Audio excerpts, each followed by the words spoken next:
វីដេអូនេះដែរខ្ញុំនឹងធ្វើការបង្ហាញពុកម៉ែបងប្អូនទាំងអស់គ្នាអំពីរបៀបក្នុងការចូលទៅបិទមុខងារ2ដែលក្រុមហ៊ុន Apple អាចចូលទៅតាមដានអ្នកប្រើប្រាស់ក្នុងការប្រើ iPhone ហ្នឹងណា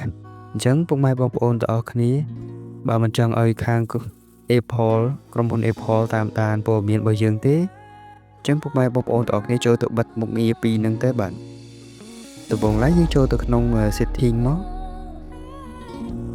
ហើយពុកម៉ែបងប្អូនទាំងអស់គ្នាយកពាក្យថា search នេះមក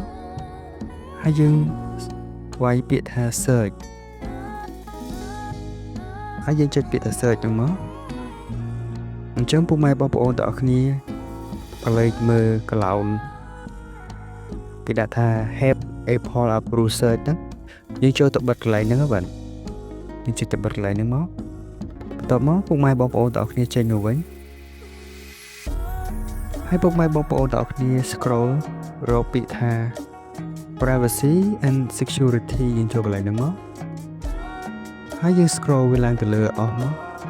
ហើយពុកម៉ែបងប្អូនទាំងអស់គ្នាក៏លេខមើលថាគេដាក់ថា analytics and improvement នេះយើងចុចលើហ្នឹងមកហើយពុកម៉ែបងប្អូនទាំងអស់គ្នាចូលទៅបិទពាក្យថា share iPhone analytics នេះយើងចូលទៅបិទកន្លែងហ្នឹងមកអញ្ចឹងចំណុចទាំងពីរនេះពុកម៉ែបងប្អូនទាំងអស់គ្នាកុំភ្លេចចូលទៅបិទដើម្បីការពារសុវត្ថិភាពក្នុងការប្រើប្រាស់របស់យើងបាទ